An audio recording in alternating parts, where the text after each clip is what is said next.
Você já parou para se perguntar quem realmente é você? Qual é a sua verdadeira identidade e o que isso poderia impactar na sua vida? Vem comigo então que a gente vai conversar um pouco sobre identidade e sobre como isso pode impactar na sua vida. No livro de João, no capítulo 1 e versículo 12, a Bíblia diz: "Mas a todos quanto o receberam, a saber, aos que creram no seu nome, deu-lhes o poder de serem feitos filhos de Deus." Primeiramente, eu gostaria de dizer que esse crer que a Bíblia fala não é um crer intelectualmente, um crer de eu sei que existe um Deus, eu sei que Jesus veio à Terra, morreu e ressuscitou. Não é apenas um crer de saber. Eu, por exemplo, acreditava que realmente existia um Deus, que havia criado todas as coisas, que ele realmente tinha enviado o seu filho para morrer em meu lugar, só que eu não vivia de acordo com essa verdade. E é aí que está o ponto. Em Tiago 2,19, Tiago vai nos dizer que até os demônios creem. Então, o que eu aprendo com isso? Que esse crer que a Bíblia está falando aqui em João 1,12 está relacionado com uma atitude de obediência e submissão a Deus. É algo que eu trago para a realidade, entende? Então, esse crer, ele exige de mim e de você uma resposta. Ah, mas que resposta? Por exemplo, Jesus, ele nos chama ao arrependimento. Então, quando eu creio em Jesus e o recebo na minha vida, exige de mim essa resposta de arrependimento. Então, o que a Bíblia está nos dizendo é que se de fato nós cremos em Jesus e o recebemos em nossa vida com essa resposta de obediência e submissão à sua vontade, a Bíblia vai nos dizer que nós recebemos o poder, em outras versões vai dizer o direito de nos tornarmos filhos de Deus. E eu queria refletir com você sobre a grandiosidade dessa afirmação que a Bíblia nos traz e como ela pode mudar a nossa vida. Veja que maravilha, nós não somos mais apenas criaturas, agora nós somos filhos de Deus. Eu queria ler com você o que diz no Salmo 19, nos versículos 1 e 2. Diz assim: "Os céus proclamam a glória de Deus, o firmamento demonstra a habilidade de suas mãos. Dia após dia, eles continuam a falar. Noite após noite, eles o tornam conhecido." E eu também queria ler com você o Salmo 104, versículo 24, que diz assim: "Ó Senhor, que variedade de coisas criaste! Fizeste todas elas com sabedoria. A terra está cheia de tuas criaturas." Eu queria refletir com você sobre a grandiosidade desse Deus que a Bíblia nos diz que se tornou nosso Pai. Se de fato cremos e recebemos o seu Filho Jesus na nossa vida. Imagine o quão grande é esse Deus que criou os céus, que criou a terra, que criou as galáxias, que criou as estrelas, que criou a infinitude do mar. Imagine quando nós nos deparamos com a natureza, com a criação de Deus, certamente a gente fica impactado. Nós ficamos impactados com a beleza, com a grandiosidade, com a perfeição de tudo aquilo. Se tudo isso é perfeito, imagine o Criador de todas essas coisas. E esse Criador, grandioso, maravilhoso, é o mesmo que a Bíblia diz, que é o nosso Pai.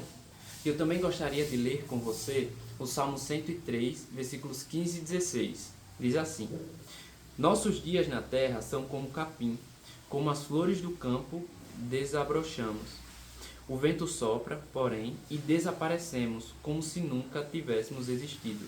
Agora eu gostaria de levar você a pensar e a refletir sobre a nossa pequenez. Quando a gente olha para esse salmo, a gente vê o quanto que o ser humano ele é frágil. A nossa vida passa e ela passa assim. E daqui a pouco, como disse no versículo 16, é como se nunca tivéssemos existido. Tem uma frase que é muito interessante. Alguns dizem que é de R.C. Sproul e outros dizem que é de João Calvino. A frase diz assim: "Os seres humanos nunca se dão conta ou se convencem de sua insignificância enquanto não são confrontados com a majestade de Deus." E essa frase também nos leva a refletir sobre quão grande é Deus e quão pequeno nós somos. E à medida que nós somos confrontados com a majestade e a magnitude de quem Deus é, nós vamos compreendendo quão pequeno nós somos, quão pequenininho nós somos. Olha as coisas que Deus criou, olha tudo que Ele fez. Se tudo é tão majestoso, grandioso, imagina o Deus que fez essas coisas. E em comparação com essas coisas, eu olho para o ser humano, eu olho para a Bíblia, e a Bíblia vai me dizer que o ser humano ele é como capim, ele é como a flor do campo, né? Que logo ele desaparece, o vento bate, o vento sopra e logo desaparecemos. Isso me leva a pensar sobre a graça de Deus, que é derramada sobre a nossa vida. Esse Deus grandioso se faz pequeno ao me dar a oportunidade, eu que sou tão pequeno, de se tornar seu filho, eu crer e receber o seu Filho, Jesus Cristo. Então ele me dá a oportunidade de também ser seu filho e participar da família de Deus. E esse mesmo Deus, ele deseja se relacionar comigo e com você, intimamente, todos os dias. Veja que maravilhoso é isso. Dito isso, agora eu gostaria de pensar junto com você como essa afirmação de que somos filhos de Deus pode impactar na nossa vida. E a primeira pergunta é, sabendo que eu sou filho de Deus, o que isso vai impactar no meu senso de valor próprio? Senso de valor próprio está diretamente ligado com identidade, está ligado com a maneira como eu me enxergo.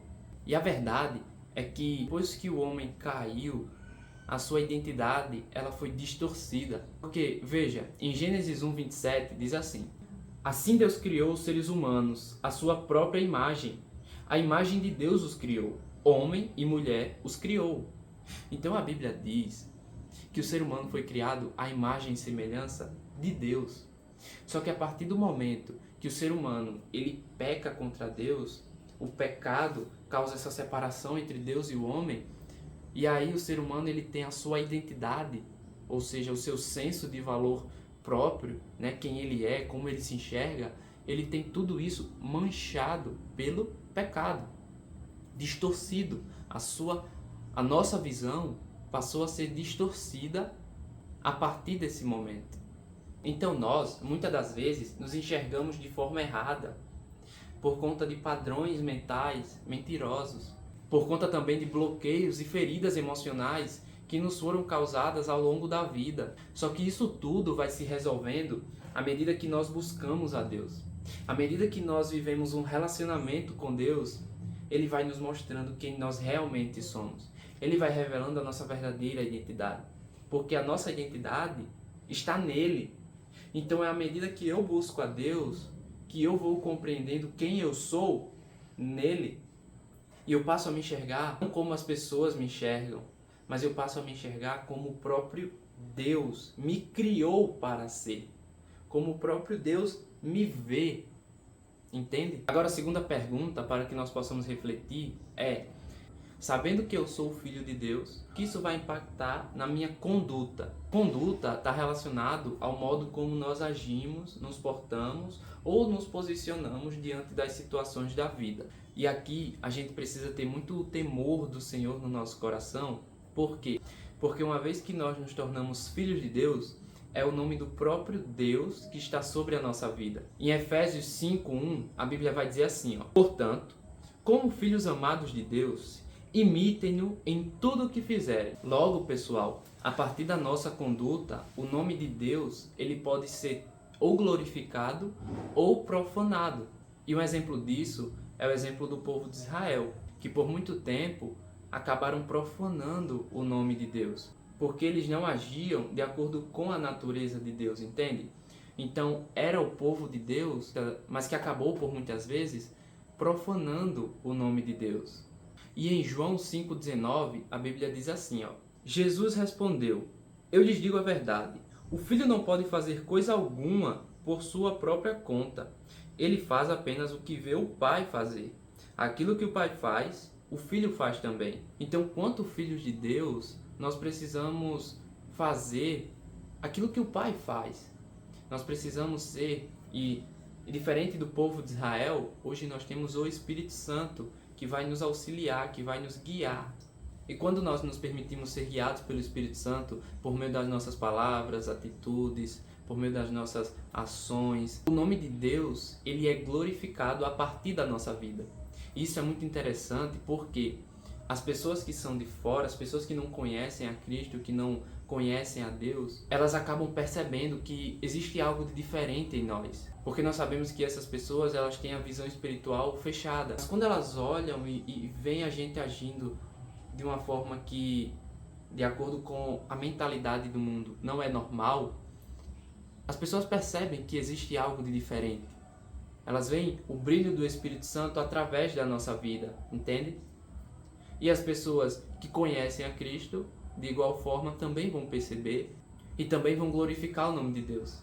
Então é muito importante nós refletirmos sobre isso e passarmos a prestar atenção na nossa conduta, na maneira como nós agimos diante das situações no dia a dia mesmo. Porque, gente, é sério, tudo que nós fazemos importa.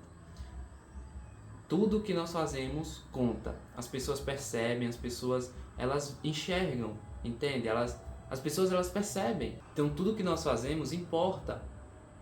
Cada palavra que nós falamos, a maneira que nós agimos diante das situações, tudo importa. Então que nós possamos prestar atenção na nossa conduta diante das situações e que venhamos nos permitir ser guiados pelo Espírito Santo em cada uma delas. E a terceira e última pergunta para que a gente possa refletir é: o que ser filho de Deus pode impactar na autoridade que eu exerço?